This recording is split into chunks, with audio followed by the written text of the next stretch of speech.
Bien, on a réussi à avoir l'accès à des machines à distance. Maintenant, est-ce qu'il y a un moyen qui va nous permettre de maintenir cet accès et de le garder? Est-ce qu'il y a un moyen qui va faire en sorte qu'on va vivre encore le plus de temps possible dans cette machine? L'objectif de faire cela, c'est de persister, de pouvoir récupérer le maximum d'informations et le fait de pouvoir vivre à l'intérieur de cette machine. La technique s'appelle persistance, et la persistance, c'est ce qui nous permet, comme je vous ai dit, de rester le plus longtemps possible dans une machine. Je vais vous montrer comment on peut faire de la persistance, et je vais vous montrer également comment il est possible d'exploiter des outils un peu plus avancés comme le FATRAT qui vont nous permettre de faire plus de choses. Je vais également vous montrer comment il est possible d'exploiter les vulnérabilités dans des logiciels au-delà de cadres de Metasploit. Je n'ai pas préparé ce TP, on va parler comme ça rapidement sur les choses qu'on peut voir ensemble. Il y a deux façons de faire, il y a la méthode qui s'appelle persistance, du coup on reste toujours sur le même interpréteur qu'on a créé dans le TP précédent, et puis à partir de maintenant on peut lancer par exemple une persistance directement ici, et puis faire un petit "-h pour... Qu'est-ce qu'il nous dit ici? Oups. Non, qu'est-ce qu'il nous dit ici? Il nous dit persistance. The specified interpreter session script could not be found. Persistance. Ok. Il nous dit que ça n'existe plus, la persistance. Est-ce que je l'écris mal? Persistance. Normalement, non, je l'écris pas mal. J'ai un petit doute que la persistance, c'est quelque chose qui n'existe plus aujourd'hui. En tout cas, c'est quelque chose d'obsolète. Mais ça n'empêche que je peux vérifier rapidement. Run persistance Meterpreter. On va voir très rapidement comment se fait la commande. Je vais juste vous le montrer. Si ça marche pas, tant pis, parce qu'en tout cas c'est une méthode qui est de plus en plus ancienne aujourd'hui. Du coup la commande elle est là depuis le Meterpreter.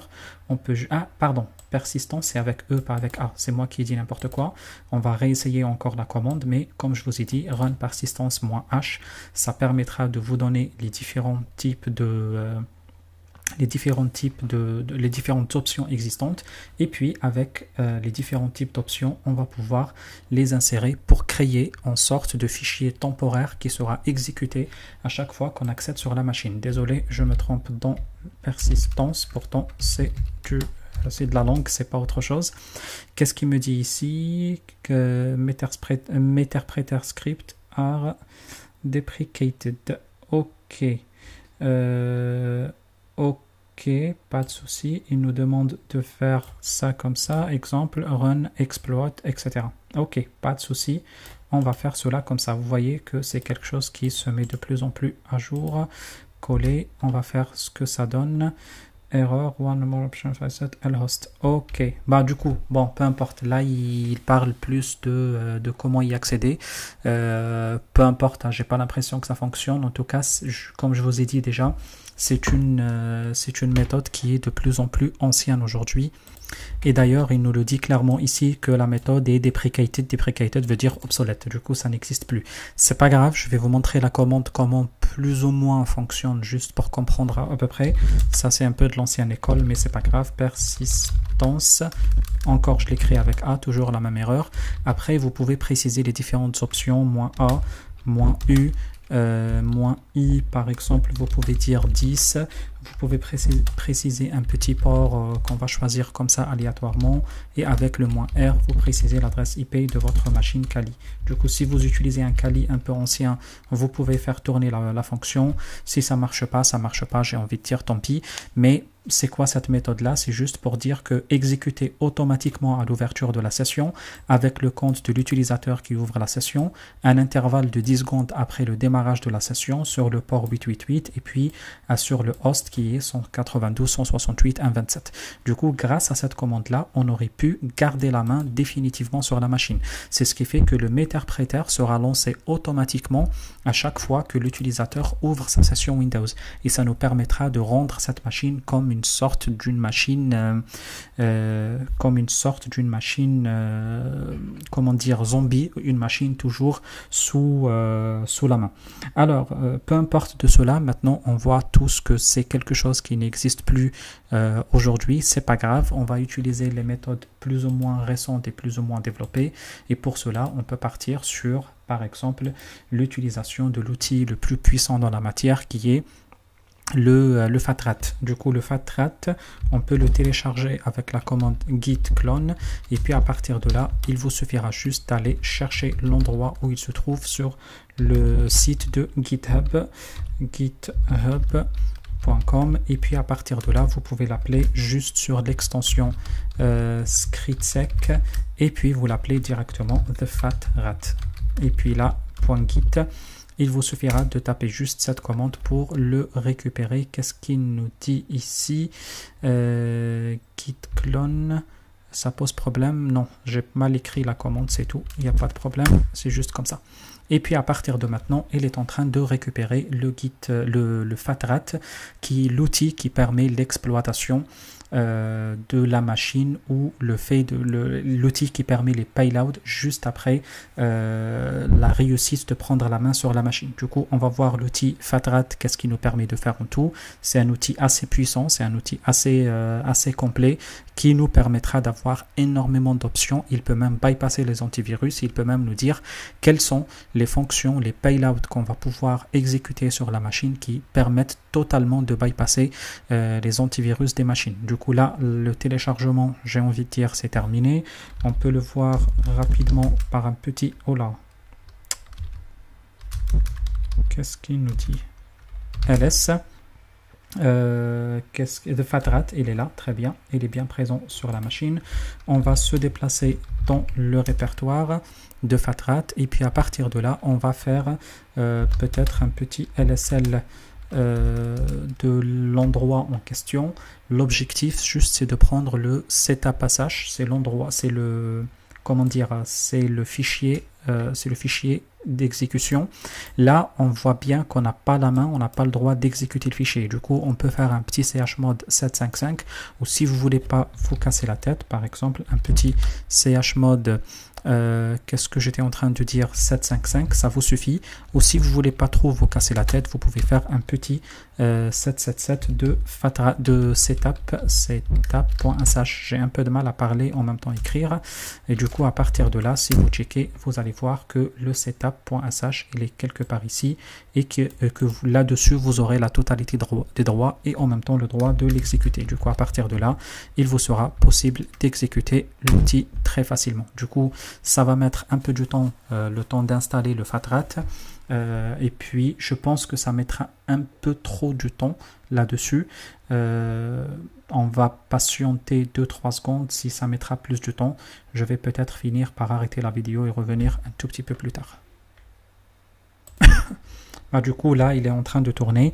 Comme je vous ai dit, c'est l'outil, en parlant toujours de fatrat, c'est comme je vous ai dit, c'est l'outil open source de piratage, de test de pénétration.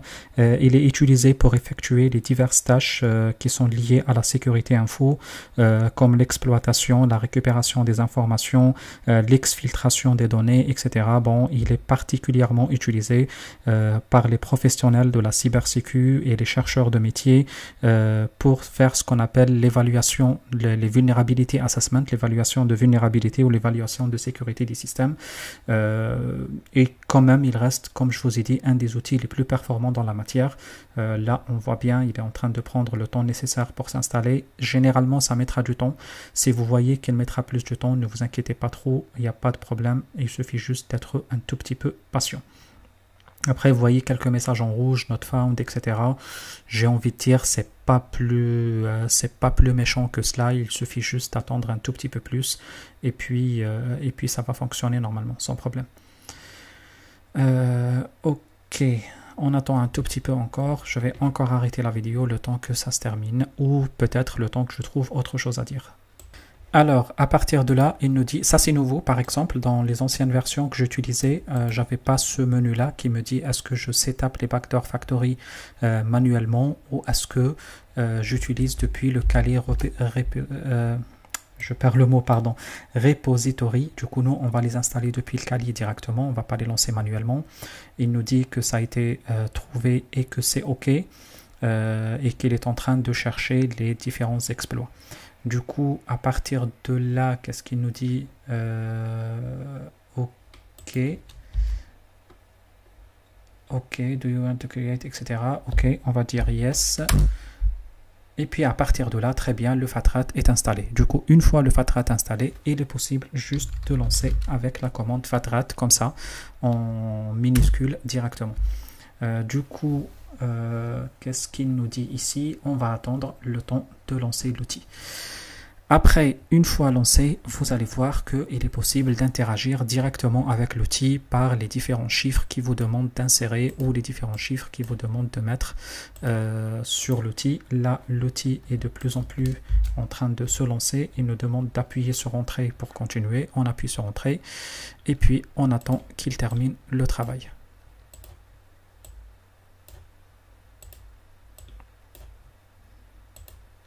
Là, encore une fois, il nous demande de cliquer sur Entrée. On clique sur Entrée. Et puis là, très bien, c'est bon. Il va lancer à partir de maintenant l'outil. Alors, le principe, c'est est-ce que j'enregistre ou pas? Je ne vois pas l'outil d'enregistrement. Excusez-moi, je check. Parce que ça ne sert à rien de parler dans le vide. Hop, il est là. Non, ça tourne. On est dans la 11e minute. Très bien, ça tourne. Très bien. Ok, du coup, je continue. Ce que j'étais en train de dire, c'est que là, il va nous donner la liste des différentes options existantes de comment on peut utiliser les différents payloads existants. Du coup, ici, il nous demande de créer un backdoor avec le MSF VLAN, comme on a déjà fait, créer un FUD 100% backdoor with le FUD Win 1.0, etc., etc. Du coup, vous voyez bien un terme qui s'appelle FUD. Dans les marchés financiers, il y a un terme qui s'appelle FUD, qui veut dire la peur et l'angoisse, etc. C'est pas le même terme que celui des marchés financiers. Si vous connaissez celui des marchés financiers, quand il y a de la peur en bourse, là ça n'a rien à voir, c'est un autre terme totalement différent qui veut dire fully undetectable. Et ça c'est très très dangereux, qui veut dire que on est à 100% indétectable par les antivirus. C'est ce qui fait que c'est un peu la belle vie, c'est un peu un accès totalement open aux différents outils. Alors, qu'est-ce qu'on fait nous? On va choisir celui qui permet le Create FUD backdoor à 1000% with le PWN Wins. On va choisir pour cela le numéro 6 directement. Ok, du coup, à partir de là, il va nous demander qu'est-ce qu'on fait exactement. Nous, on va créer un BAT, un fichier qui va tourner en file plus PowerShell qui est à 100% FUD, autrement dit indétectable de la totalité des antivirus. Du coup, on va lancer le fichier, on va faire le 1 et puis à partir de là, il va nous poser quelques questions comme l'adresse IP par exemple. On va mettre l'adresse IP de notre Kali Linux. Attention, c'est pas l'adresse IP de la machine victime.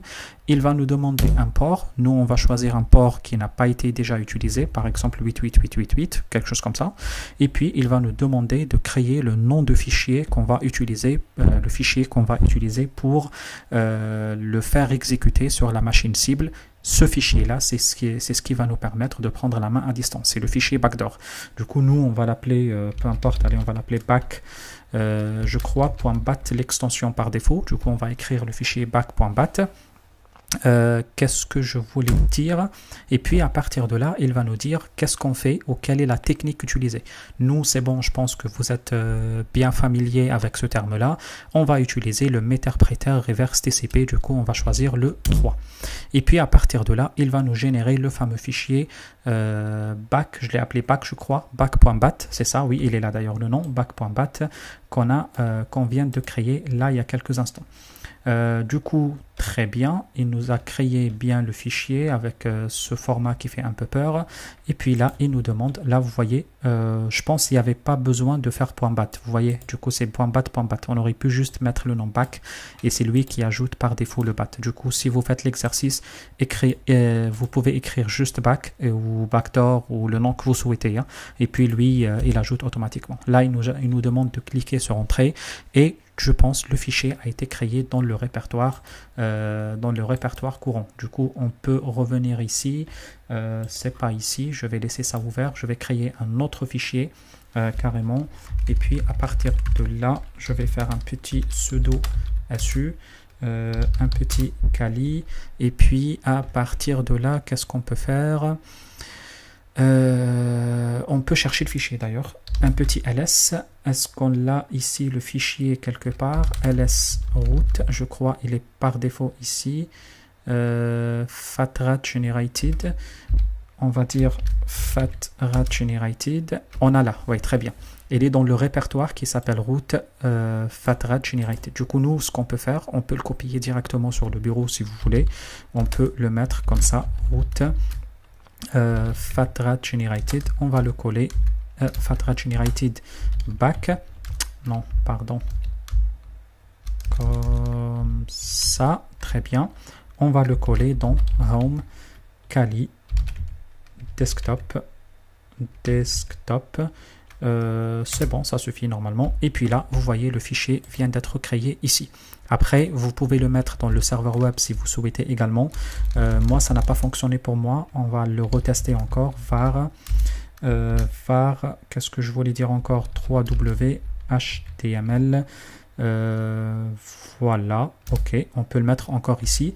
Après, on peut vérifier juste si le service Apache est démarré. Hein. On peut voir service Apache 2 start. Ça se trouve que le problème vient juste de là. Hein.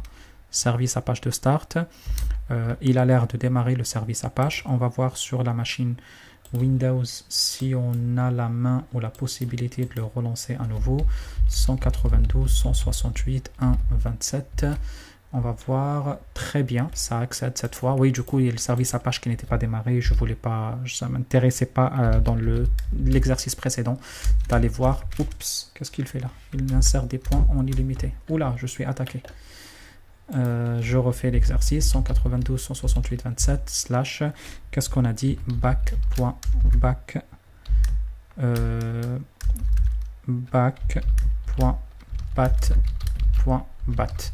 mais je pense pas que c'est utile d'y accéder comme ça. Non, on va pas faire ça tout de suite, on va faire ça dans le prochain exercice, mais vous avez compris le principe de cette partie là. Alors ce qu'on va faire maintenant, on va lancer notre attaque avec le... Attends. Allez, on revient ici et on va revenir à notre session qui a été déjà ouverte, la session de Meterpreter ici. À partir de là, non, pas la session Meterpreter, on va plutôt, j'hésite un peu, on va plutôt lancer le MSF console à nouveau. Du coup, on va revenir sur la dernière console ouverte ici.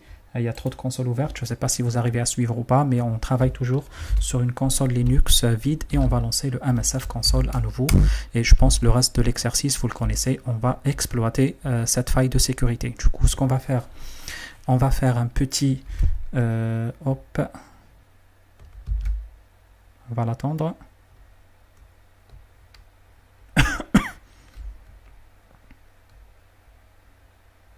Bon, très bien, il arrive.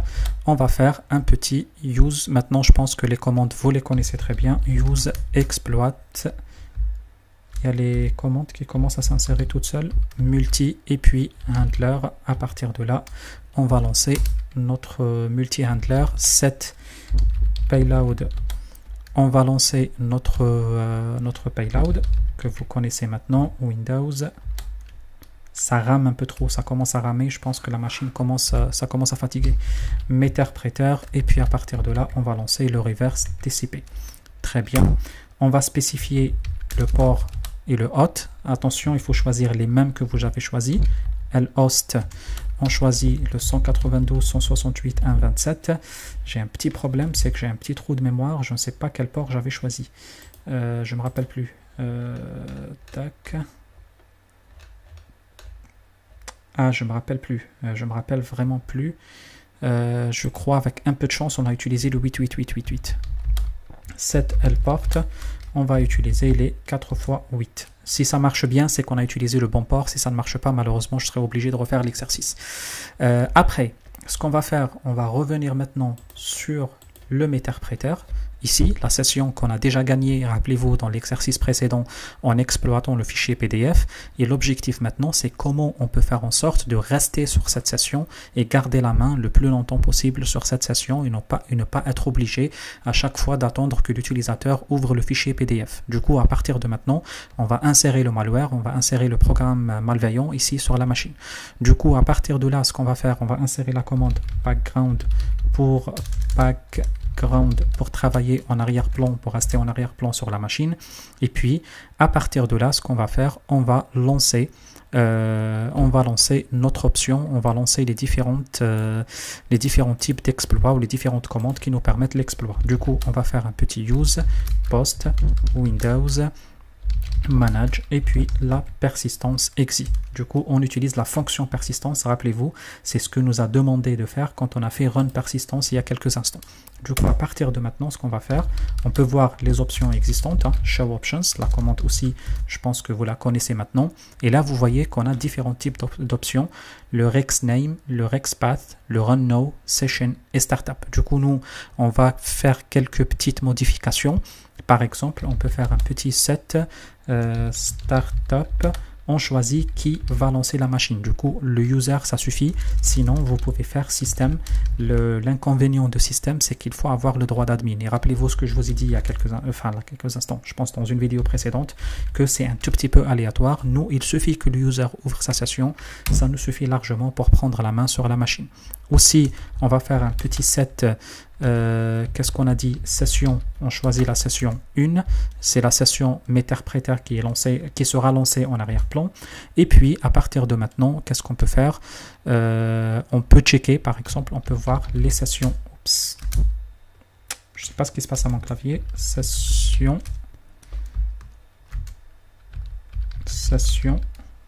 -L. Comme ça nous permettra de voir les ID des sessions existantes ou les ID des sessions qui sont en train de tourner en arrière-plan et sont en train d'exister. Du coup, à partir de maintenant, ce qu'on va faire, on va choisir le RexPath, c'est celui-ci là, le RexPath. À partir de là, RexPath. Et à partir de là, on va choisir l'emplacement exact où il se trouve le fichier que nous allons lancer. Je crois qu'il se trouvait dans Home Kali, desktop, et le fichier s'appelait back.bat. Et à partir de là, qu'est-ce qu'on va faire? On va juste lancer ce fichier-là pour lancer notre exploit. Du coup, je ne sais pas si vous avez compris tout ce que nous sommes en train de faire. À partir de là, ce qu'on a fait, on a exécuté ce fameux fichier back.bat dans le système de la machine. Du coup, dans le Windows, on peut trouver le fichier malware créé automatiquement à chaque fois que la session Windows démarre. Du coup, à partir de maintenant, à chaque fois que l'utilisateur démarre sa session, une session créée en une session créée en arrière-plan sera lancée automatiquement pour cette machine en question avec l'ID qu'il lui faut. Qu'est-ce que je voulais dire encore en plus? Du coup, à partir de là, je pense que vous avez bien compris comment on peut maintenir l'accès à une machine une fois on prend l'accès, on prend la main à cette machine. Qu'est-ce que j'allais dire? Là, il nous dit qu'il y a une erreur. Je pense que la session, on aurait pu mettre cette session, peut-être 2, ça aurait pu être mieux. Et à partir de là, on peut choisir ça encore et on lance l'exploit. Ça allait être peut-être mieux. Oui, ça marche mieux parce que la session par défaut, c'était la session qui a été lancée, c'était le 2, pas la 1. Et là même, il va nous dire que dans cet endroit-là, il y a un fichier qui s'appelle default.exe qui est exécuté maintenant sur la machine. Du coup, il vous suffit juste de copier l'emplacement. Je ne sais pas ce que j'ai copié jusqu'au là. Copier la sélection. Du coup, on va aller voir directement sur la machine Windows que le fichier default.exe est créé sur la machine. Du coup, on peut voir ici, comme ça, c'est pas grave, local, je crois, juste après, on va voir, j'ai un petit souci de clavier, je ne sais pas d'où il vient, c'est pas grave. Et puis, je crois, on peut aller lancer dans le temp. Et puis, à partir de là, on a le fichier. Attendez, petit rappel, le fichier default qui est exécuté ou créé par défaut. Ici, on peut voir modifier le...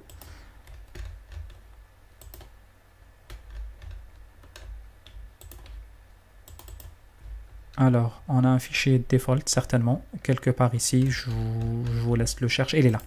Le fichier default, il est là, c'est le fichier qui a été créé par défaut. Maintenant, on est le 8/4/2024 et le fichier a été créé. Du coup, à partir de maintenant, dorénavant, ce fichier sera exécuté automatiquement à chaque fois que l'utilisateur ouvre sa machine. Et si les outils de l'entreprise, les outils d'audit n'arrivent pas à détecter ce fichier et le retirer, malheureusement, vous comprenez très bien maintenant ce qui se passe, malheureusement, la machine en question sera toujours là et sera toujours utilisée comme machine zombie ou machine d'attaque. Je pense qu'on a fait le tour de cela, on a bien compris la dangerosité de cette situation, on a bien compris la dangerosité de fait d'arriver jusqu'à prendre la main sur une machine à distance. J'hésite de faire une autre chose un peu intéressante. Oui, comme je vous ai dit au début de la vidéo, je ne sais pas, je pense que je ne parle pas beaucoup pour le moment, 25 minutes, ça va, on peut continuer encore. Vous avez remarqué que depuis le début, on travaillait beaucoup plus sur le Metasploit. Du coup, on utilise souvent le Metasploit, mais il faut comprendre que la quasi-totalité des logiciels qu'on utilise sur les machines, comme je vous ai dit dans la précédente vidéo, risquent d'être aussi des logiciels vulnérables. Et ce qui se passe, c'est que le plus souvent qu'on arrive jusqu'à la mise à jour de Metasploit, c'est un tout petit peu trop tard. Les hackers les plus sérieux, les plus chevronnés, on va dire, c'est des gens qui surveillent à chaque fois qu'il y a un nouveau logiciel qui sort, ils essayent d'exploiter le code, d'inspecter le code, de regarder tous ces détails pour trouver une faille, une vulnérabilité quelque part qui va leur permettre de l'exploiter dans le but de chercher à faire une attaque de sécurité ou dans le but de chercher à faire mal à un système spécifique. Par exemple, je peux vous donner... On a donné l'exemple d'Adobe Reader 9, mais vous avez vu que dans l'Adobe Reader 9, on a dû utiliser le Metasploit. Du coup, ça a été détecté par Rapid7 et ajouté dans le Metasploit. Sachez qu'il est possible aussi de trouver d'autres failles qui ne se trouvent pas dans le Metasploit. Du coup, compter sur le Metasploit, c'est bien. Ça permet de faire des pentests sur énormément d'outils et énormément de logiciels, mais sachez que le Metasploit n'est pas le seul outil qui le permet. Après, c'est à vous de voir, c'est à vous d'exploiter la totalité des codes des applications que vous utilisez. Vous comprenez très bien que c'est très compliqué, que c'est très difficile, d'autant plus qu'il y a des applications parfois qui ne sont pas open source ou c'est trop difficile d'arriver jusqu'à voir ou inspecter les applications dans la totalité. L'exemple que vous voyez devant vous ici, devant vous à l'écran, c'est la version Firefox 44.02 qui présente un problème de mémoire buffer flow. C'est en quelque sorte quand vous allez lancer l'application, ce qui va se passer ici, c'est qu'on a trouvé un petit code qui permet de surcharger la mémoire et en surchargeant la mémoire, là il est quelque part ici, vous voyez, du coup ça exécute le MSF Venom, c'est quelque chose que vous connaissez maintenant, qui permet de charger, de faire une payload sur la machine. Et en quelque sorte, ça permettra après d'exécuter une fonctionnalité que vous souhaitez. Du coup, vous avez un ensemble de code ici, une surcharge de mémoire ici qui va se faire. Perso, je ne suis pas super calé que ça pour vous détailler la totalité de programme, comment il fonctionne.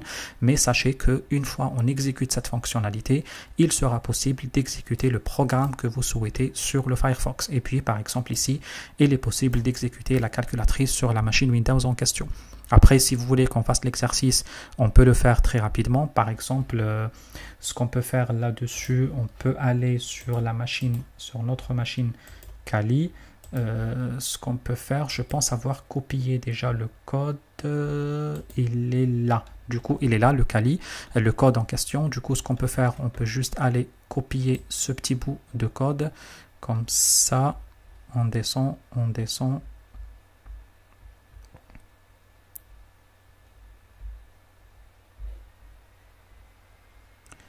Jusqu'au là, copie. Et puis, ce qu'on peut faire, du coup, on peut prendre encore un autre terminal, et puis à partir de là, hop,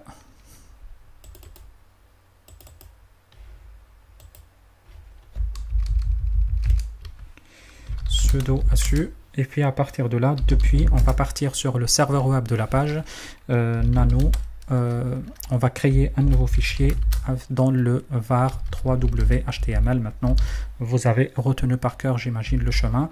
On va créer un fichier qui s'appelle exploit.html par exemple.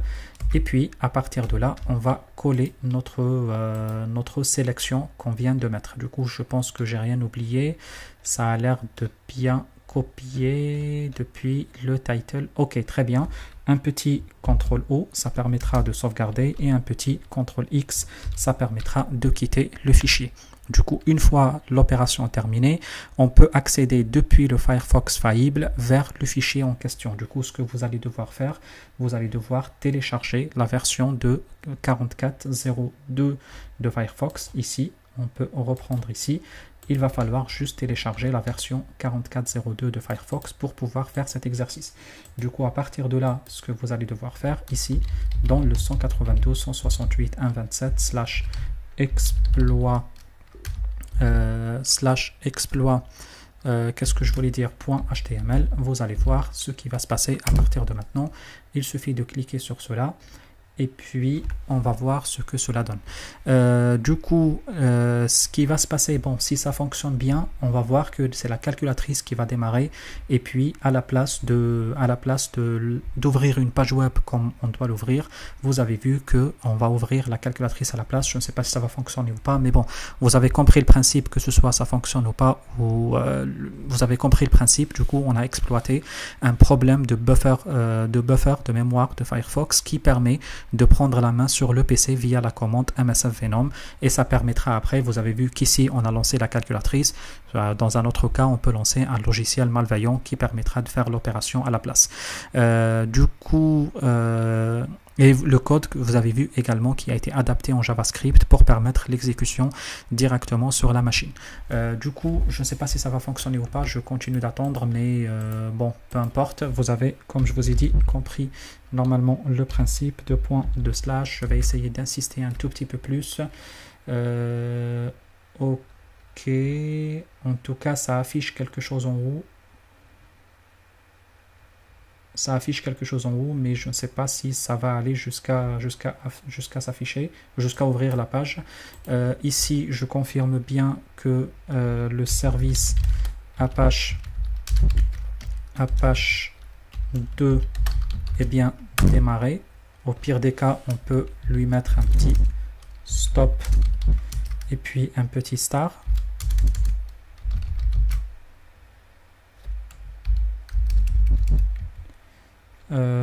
Très bien, normalement ça a l'air bien. Si je peux voir le status.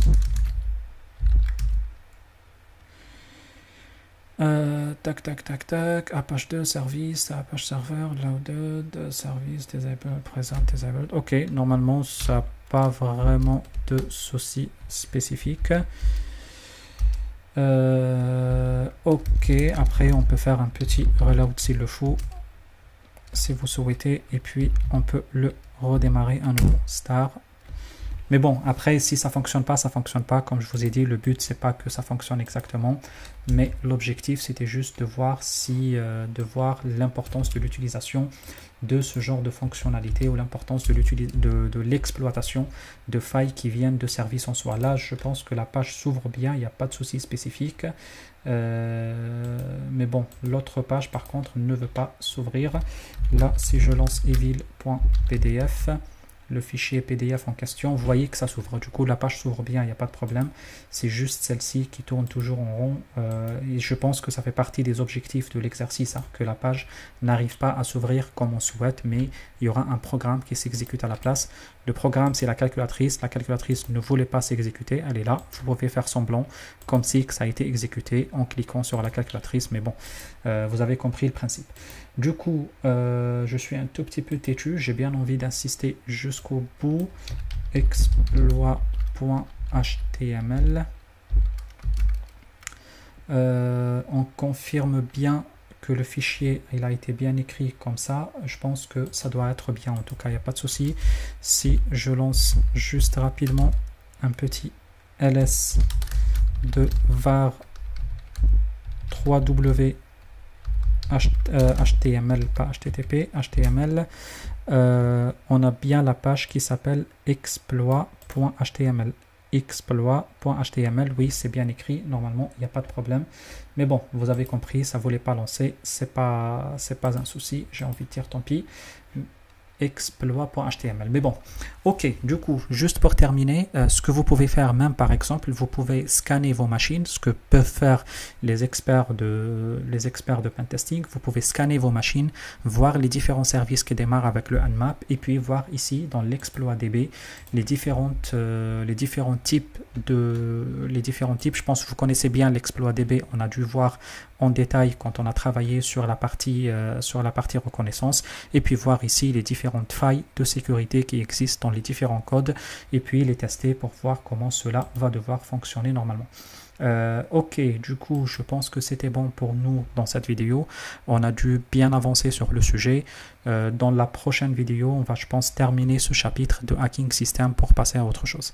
Sur ce, je vous dis bonne soirée à vous, bonne journée, je ne sais pas à quelle heure vous voyez la vidéo, et à la prochaine. Salut à tous.